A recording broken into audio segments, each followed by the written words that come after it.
Kenapa Iran dikagumi sekaligus dibenci dari kalangan umat Islam itu sendiri?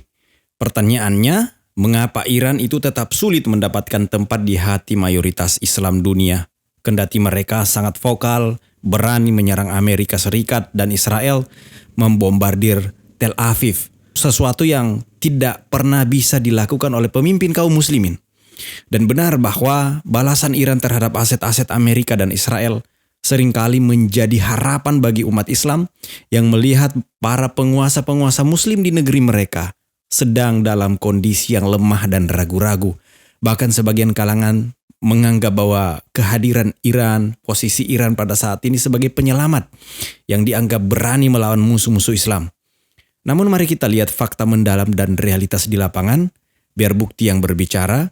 Dan teman-teman, ini bukan sekedar narasi, teman-teman bisa melakukan pengecekan. Benar nggak apa yang kita obrolin di siaran radio kita kali ini? Nah, para pendengar, kita harus melihat bahwa sikap hati-hati atau ketidaksenangan yang ditunjukkan terhadap rezim Iran ini bukanlah sebuah sentimen tanpa alasan.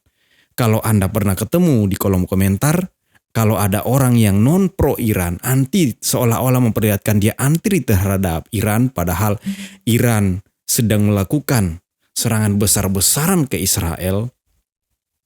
Apa sih sebenarnya yang menjadi pertimbangan mereka? Ya, ini bukan sesuatu yang terjadi kebetulan. Mereka tidak termakan oleh hasutan dari musuh-musuh Islam. Bukan pula kebencian terhadap satu bangsa, seperti bangsa Persia atau orang Iran secara keseluruhan. Nah, ini yang harus kita pahami mengenai sudut pandang yang perlu kita ketahui biar kita lebih bijak menyikapi perbedaan sikap ini dan tidak saling adu mekanik tanpa ilmu, tanpa dasar yang jelas. Para pendengar, Assalamualaikum warahmatullahi wabarakatuh. Assalamualaikum. Ya, selamat datang di siaran radio bersama saya Budi Karabani. Semoga teman-teman bisa menyimak sampai akhir biar informasinya tersampaikan dengan jelas. Perlu kita ketahui bahwa penolakan yang terjadi, seperti yang kita bahas di awal, yang ditujukan kepada pemahaman Syiah Isna Asyariyah, yaitu Syiah 12, Syiah Imam 12 lebih tepatnya.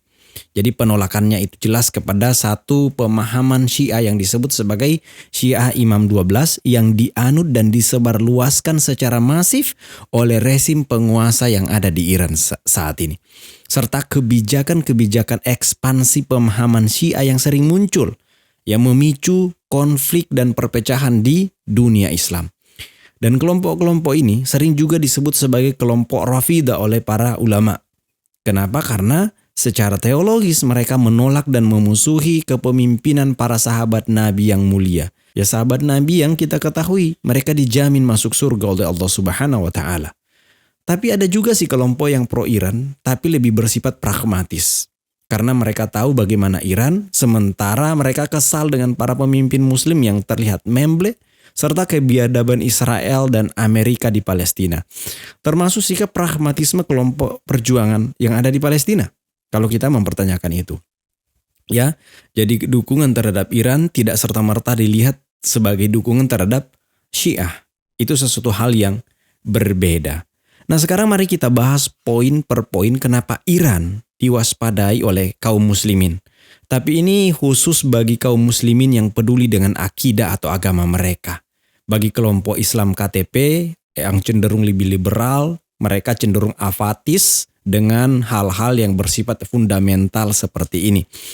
Ya, mereka cenderung pokoknya mereka taunya ada yang nyerang Israel, serang Amerika, itu sudah menjadi bagian untuk memuaskan ketidaksenangan mereka terhadap entitas yang memusuhi saudara mereka. Nah, bagaimana pembahasan per poinnya? Kita mulai dari poin yang pertama, teman-teman, para pendengar semua. Yang sangat mendasar adalah masalah penghancuran fondasi keyakinan melalui doktrin Rafidah ini. Perlu Anda ketahui bahwa rezim Iran ini secara struktural mereka mendukung penyebaran kitab-kitab rujukan utama Syiah Imam 12 atau 12 imam yang dimana kitab-kitab itu memuat narasi negatif dan melaknat sebagian sahabat Nabi Muhammad SAW. Nama-nama besar yang tentu Anda sudah ketahui. Seperti Abu Bakar As-Siddiq, Umar bin Khattab, hingga Ummul Mu'minin Aisyah radhiyallahu anha. Mereka sering dituduh sebagai pengkhianat dan penghuni neraka. Bisa nggak sih Anda duduk bersama orang yang sementara Anda memuji kehebatan Khalifah Abu Bakar, Khalifah Umar, sementara di sebelah mereka melaknat kedua orang yang Anda cintai itu. Kira-kira bisa nggak? Nah, kendati pemimpin Iran Ali Khamenei dalam sikap politiknya dia pernah mengeluarkan fatwa secara resmi tahun 2010 yang mengharamkan penghinaan terhadap sahabat Nabi dan istri-istri beliau demi menjaga untuk persatuan dengan Sunni, realitas di lapangan menunjukkan bahwa praktek laknat-melaknat tersebut itu masih beredar luas di majelis-majelis keagamaan, media-media pro-Syiah, dan bagi mayoritas umat Islam, para sahabat ini adalah perantara sampainya wahyu dan sunnah kepada kita. Dari Nabi Muhammad SAW kepada para sahabat yang mulia ini, kita bisa mengetahui dakwah Islam ini. Dan jika para sahabat dicaci dan dianggap tidak kredibel, maka integritas ajaran Islam itu sendiri sedang dipertanyakan. Nah, perkataan-perkataan ulama Islam juga menjadi pertimbangan, menjadi rujukan bagi sebagian kaum muslimin dalam menilai kelompok Syiah garis keras. Yang masyhur seperti Imam Asy-Syafi'i pernah berkata, "Aku tidak pernah melihat seorang pun dan ahli hawa yang lebih banyak memberikan kesaksian palsu melebihi Rafidhah." Gitu. Nah, para pendengar semua, poin yang kedua, ini berkaitan dengan jejak pengkhianatan sejarah dan dampak nyata di dunia Islam. Jadi jas merah jangan sekali-kali melupakan sejarah karena ini penting sebagai pembelajaran kita di masa yang akan datang. Jika kita menelik sejarah jatuhnya Baghdad, teman-teman yang suka dengan sejarah pada abad ke-13 gitu, peran ada satu tokoh yang bernama Ibnu al-Alqami. Oleh banyak sejarawan muslim, itu dituduh membuka pintu bagi tentara Mongol untuk membantai ratusan ribu kaum muslimin. Dan ini menjadi catatan kelam. Sekarang kita beralih ke abad modern. Bahwa ideologi ini kemudian bertransformasi menjadi dukungan militer yang kemudian disebut membantai sebagian muslim demi ambisi perluasan pengaruh dan pemahaman Syiah. Dan kerusakan yang ditimbulkan itu terlihat jelas. Bagaimana di Irak, milisi Syiah dituduh melakukan kekerasan sektarian terhadap warga Sunni, Ahlus Sunnah wal Jamaah. Di Yaman, konflik berkepanjangan. Di Lebanon, ya melalui dominasi kelompok pro Iran itu. Dan paling tragis di Suriah pada masa rezim Bashar al-Assad, di mana ada milisi-milisi, militan-militan yang didukung Iran. Mereka terlibat dalam pengepungan serta operasi yang melukai penduduk sipil muslim yang ada di sana. Contoh nyatanya, Anda bisa cross-check bagaimana apa yang terjadi di Kem Yarmouk di Damaskus. Data dari Syrian Network for Human Rights dan Amnesty International mencatat bahwa blokade total antara tahun 2013 sampai 2015 mengakibatkan setidaknya 128 sampai 200 pengungsi Palestina yang mayoritas mereka muslim itu meninggal dunia karena kelaparan, kekurangan obat-obatan. Dan Anda juga bisa menemukan pengakuan tokoh-tokoh Suriah yang selamat dari pembantaian rezim Assad yang di belakangnya itu ada Syiah Nusairiyah yang melakukan pembantaian dengan sangat keji. Mereka memberikan kesaksian bahwa kaum muslimin dibantai dengan sadis di sana di negeri mereka. Dan pertanyaannya sekarang, kenapa kalau kejadiannya di luar Iran, ini yang disalahkan Iran? Kejadian di Suriah kok yang disalahin Iran gitu ya? Nah, ini harus kita pahami bahwa ambil contoh seperti ini. Di Suriah itu ada kelompok yang namanya kelompok Alawid atau yang disebut sebagai Syiah Nusairiyah. Nah, mereka itu adalah kelompok minoritas yang menjadi tulang punggung masuk dalam militer, intelijen, milisi-milisi rezim seperti yang dipelihara oleh Assad seperti Sabiha. Nah, Iran dan Hizbullah, ya Syiah yang ada di Lebanon, mereka memberikan dukungan militer, senjata, pasukan langsung sehingga banyak yang melihat ini sebagai kerjasama Syiah yang ada di belakang layar untuk melakukan pembantaian kaum muslimin di Suriah. Gitu ya. Dan garis komando itu datang dari Tehran. Jadi sampai di sini semoga kita paham bagaimana sikap warga Suriah yang berbeda menyikapi Iran. Karena mereka merasakan, mereka trauma dengan tindakan dari milisi-milisi Syiah Iran ini. Gitu. Nah, para pendengar semua, poin yang ketiga adalah mengenai pemahaman Syiah itu sendiri dianggap sebagai ancaman nyata bagi Anda-Anda, termasuk para pendukung Syiah ini. Bagaimana ancaman nyatanya? Ancaman itu adalah masalah ketahanan keluarga melalui yang disebut sebagai legalisasi praktik nikah mut'ah atau kawin kontrak. Anda perlu tahu bahwa dalam pemahaman Syiah 12 imam ini, praktik ini tidak hanya dibolehkan, tapi mereka menganggap sebagai amalan yang mendatangkan pahala. Padahal dalam syariat Islam jelas kawin kontrak itu haram. Ya, coba Anda kembalikan ke diri Anda sendiri kalau itu terjadi pada keluarga Anda, Bung. Praktik ini merusak kehormatan wanita, merusak nasab, penderitaan bagi anak-anak yang lahir tanpa status keluarga yang jelas, sehingga merusak struktur sosial masyarakat muslim pada level yang terkecil di unit keluarga.